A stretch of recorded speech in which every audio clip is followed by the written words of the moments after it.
You've probably heard of Ibn Sina, right? Or maybe Avicenna, a huge name, really, in medicine, philosophy. His influence is, well, it's still felt today. Absolutely. A giant. But have you ever thought about the actual place dedicated to him?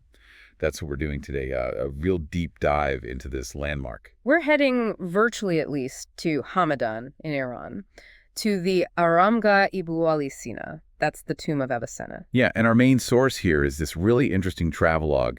It gives us more than just, facts and figures. It paints a picture, gives a sense of his significance through this place. It's about the legacy. Exactly. So this isn't just about a building. It's like a journey through history, through architecture, and, well, the enduring mind of Ibn Sina. Okay, so first things first. Where exactly is it? It's in Hamedan, which is the capital of Hamedan province in Iran. Right in the city center, actually, in Abu Ali Sina Square. You can't really miss it. Central spot. And it's officially recognized, isn't it? Oh, yes. It's designated as a National Heritage Site of Iran. And visually, the travelogue mentions these soaring columns. They've apparently become a real symbol of the city. Right, you see pictures. Yeah. And those columns stand out. It feels like it must be ancient. Well, that's the surprising part. Ibn Sina lived, back in the 4th century Hijri? But this tomb, the structure you see today, it's actually from the Pahlavi era. So 20th century. Yeah, relatively recent. But, and this is key, the travelogue really stresses the high quality of the engineering, the construction. It wasn't just thrown together. Okay, so a modern homage, but built really well. And it's more than just a tomb, right? I gather there's more to the site. Precisely. It's also where Abu Saeed Dakhduk is buried. He was a close friend of Ibn Sina. And Abul Qasim Aref Qazvini, too, a famous Iranian national poet. Interesting. And on top of that, there's a museum. It's dedicated to Ibn Sina and the history of medicine, which makes perfect sense. Plus a library. A museum and a library that feels very appropriate for someone like him, and the atmosphere. The travelogue describes a nice green space around it, adds to the appeal, makes it feel kind of peaceful, Sounds lovely. And officially, just for the record, it was registered as a national monument on May 11th, 1997. That's 21st Ordovihesh 1376 in the Iranian calendar. Got it. Okay, Yeah. That gives us a good picture of the present day. But how did this specific spot become his final resting place? Let's dig into the site's history a bit. Well, originally, it was pretty humble. The story goes that Ibn Sina died during this revolt by soldiers of the local ruler, Shams al-Dawla. Right. For 40 days before he died, he was actually staying at the house of his friend, Abu Saeed Dakhduk. And so after he passed, they buried him right there in Abu Saeed's house. In his friend's house. Not exactly a grand mausoleum then. Not at all. And later, Abu Saeed himself was buried there beside him. The first marker was just a simple chartaki, like a four-arch structure. Okay. And that was it for a long time, until the late 13th Hijri century. It was apparently located behind Hamedan's southern fort. Pretty unassuming, really, considering who he was. A very modest start. But things changed, do they? You mentioned the Qajar period earlier. Yes, eventually that simple structure started falling apart. So a Qajar princess, Nigar Khanum, she was the daughter of Abbas Mirza, she stepped in. Royal intervention? Kind of, yeah. She ordered renovations. A brick dome went up, replacing the old chartaki, and they placed 2 stones over the graves, one for each of them. Those stones, interestingly, were later moved inside the current building. So you can still see them. Presumably, yes, inside the newer structure. Then a bit later, in 1299 AH, another person, Muhammad Hussein Faridaleh Golgan Hamadani, made more additions. What did you do? He built a low wall around the graves and added 2 halls, a large one and a small one. The idea was to use them for a library and book storage. A library, even back then. That connection seems persistent. It does. And he apparently added a well and a pool, too, so it was gradually becoming more of a complex. Right, starting to take shape. But the really big change, the structure we recognize, that came later during the Pahlavi era. What was the catalyst for that? It was the National Monuments Society of Iran. Under Mohammad Reza Pahlavi, they decided, look, we need a proper, significant tomb here. The goal was ambitious. Create something new that somehow reflected both ancient Iranian architecture and, more contemporary styles, a fitting tribute for the modern age. So how did they approach that? They held a design competition. This was back in Courtyard 1324 AH, open to engineers, architecture grads. A competition, wow. Shows they took it seriously. Definitely. And the winning design came from an engineer named Hushang Sehoun. His proposal got the nod from big names like Mohsen Foroughi and André Godard. Okay, Sehoun. And what was his big idea? What was the inspiration? This is really interesting. His main inspiration was the Ganbadi Kaabos. Which is? It's a truly stunning tomb tower from Ibn Sina's own era, a masterpiece. So Seyhan was drawing a line directly back to that time. Connecting across the centuries, even if the styles ended up different. Exactly. It wasn't a copy, but the conceptual link was deliberate. Seyhan actually went to Paris to do more research, refine his ideas.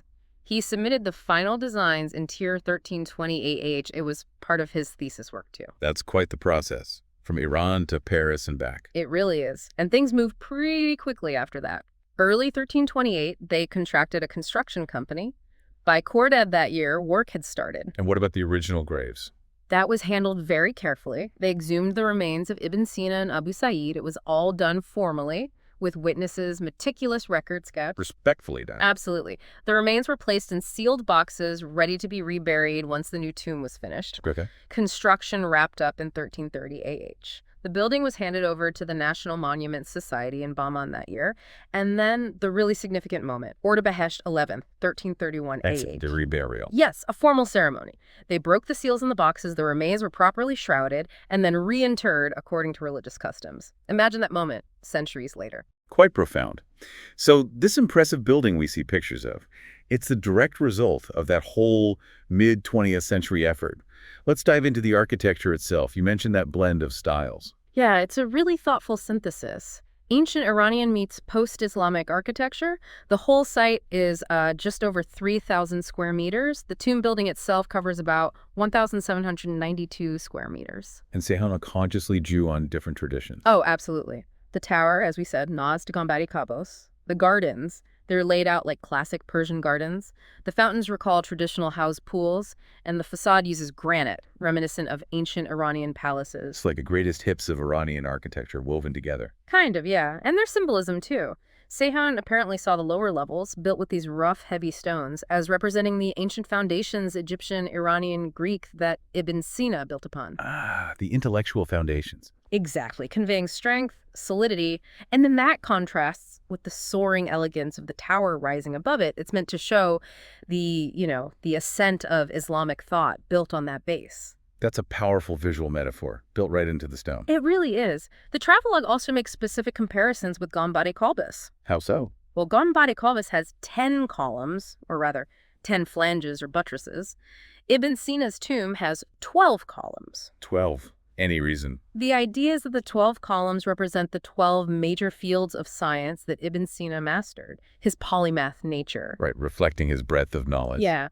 Also, the spacing between the columns is wider on Ibn Sina's tomb. And overall, Ibn Sina's tomb is smaller, maybe about half the size of Ganbadi Kaabos. So inspired by, but definitely distinct, not just a copy. And there was something about the porch columns, too. Ah, yes. The porch has 10 columns. And that number, 10, is symbolic, too. It represents the fact that the tomb was built roughly 10 centuries after Ibn Sina lived. Wow, layers upon layers of meaning baked into the design. It seems Seyhan put a lot of thought into it. Okay, let's get into some of the specific features the travelogue highlights. There's a particular marble slab. Yes, a very prominent one. It's a single piece of marble, quite large, 2.5 meters long, 1 meter wide. It sits among the bases of those 12 tower columns, and it has this beautiful inscription in the Luth script. There's a bit of drama attached to it, too. Yeah. Apparently, the first slab they prepared for this spot actually broke during construction. They had to source a replacement all the way from near Lake Armia. Oh, wow. Talk about a setback. Shows their commitment, though. And the towers themselves, the columns, how tall are we talking? They're pretty imposing. Each base rises almost 23 meters from the lower floor up to just under the dome. They taper slightly, wider at the bottom, narrower at the top. Okay. And then the conical dome on top adds another 6 meters or so.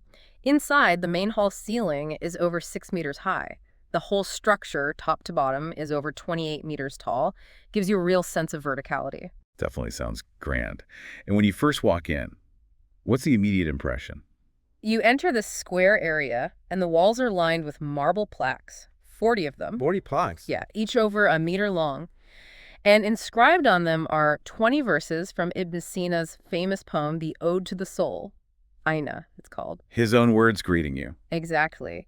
And it's a deeply philosophical poem about the soul, its journey, its connection to the body. It sets a very contemplative tone right away. So you're immediately immersed in his thought.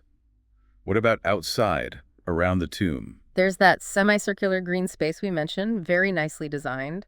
And on the east side of the main square, there's a statue of Ibn Sina. He's holding a book. A fitting image. Now, the travelogue went into the different sections inside, too. Let's start with the library. How did that come about? The library was actually part of the plan for the Millennium Celebration of Ibn Sina. The committee felt that since he was such a global figure, the world's scientific community should help build a library in his honor. An international effort. Totally. They put out calls in Persian, Arabic, French, English back in 1329 AH, asking authors, institutions, publishers everywhere to donate books. That's fantastic. Did it work? It could. Initially, it started as the Abu Ali Sina reading room with about 650 books, but after the call for donations, it grew significantly. Then today. Today, the travelogue says it holds around 8,000 books, both Iranian and foreign languages. It even includes some really valuable items, like maybe 30 handwritten manuscripts and nearly 600 books in European languages. It's become quite a resource. The living part of his legacy. Okay, next, the statue. You mentioned it stands outside. Creating a likeness must have been tricky. Extremely tricky. The travelogue makes a point that most existing pictures of Ibn Sina, in old manuscripts or European books, they're not really accurate, mostly guesswork or just artistic fancy. Right, no photographs back then. Exactly. So the National Monument Society didn't want to just copy one of those questionable images. They decided to commission a statue based on actual research. How did they research his appearance? They put together committees of scholars, people who really knew his life story, his own writings, accounts from his student Abu Ubaid, other historical texts like Bayhaqi's work. So building a picture from the textual evidence. Precisely. Based on all that gathered information, a famous sculptor, Abul Hasan Sadi, created a composite image, a representation. And that was approved. Yes, the National Monument Society gave it their official approval, and that image became the model for the statue we see. And the statue itself. It's a standing figure, about 3.1 meters tall, nearly a meter wide, weighs around 4 tons. Half of it is carved from a single block of white marble from Qom. Wow. It stands on a pedestal in Abu Ali Square now, with a nostalgic inscription on the base. It really anchors the whole space visually. A very solid, tangible tribute. And the last internal section mentioned was the museum. Right. That's in the southern hall of the tomb building. It's been operating as a museum since 1330 AH. What kind of things does it display? It's got a mix: coins, pottery, bronze items, other artifacts from both before and after Islam came to Iran. Gives you a bit of historical context for the region. Anything particularly standing out? Well, the travelogue mentions one rather unusual exhibit, a photograph apparently, of Ibn Sina's actual skull. Seriously? His skull? That's what it says. Yeah. Reportedly taken when they were dismantling the old tomb structure during the reconstruction. That's intense. A direct link. Quite. It also has things like old medicine bottles, some early surgical tools, and displays about medicinal herbs used in traditional practice. Fascinating. Okay, this deep dive into the Aramgah has been incredible. It really brings the place to life. Yeah. But just to recap, for anyone maybe less familiar, who exactly was Ibn Sina? Right, good point. So Ibn Sina, born near Bukhara, 359 in the Iranian calendar, died in Hamedan in 416. He was just a force of nature, intellectually. A polymath is the word, right? Absolutely. Mathematics, astronomy, physics, chemistry, psychology, geology, geography, poetry, literature, philosophy, logic, and of course, medicine. He mastered so many fields. Just incredible breadth. He's considered one of Iran's most influential thinkers, period. His work, especially in Aristotelian philosophy and medicine, was standard in universities for centuries, not just in the Islamic world, but in Europe, too. And the canon of medicine is the big one. That's probably his most famous work globally, a massive systematic encyclopedia of medical knowledge. It was hugely influential, and parts are still apparently referenced in research today. It tells you something about his approach. Definitely. It's no wonder his birthday is celebrated as Physician's Day in Iran. He mostly wrote his major scientific works in Arabic.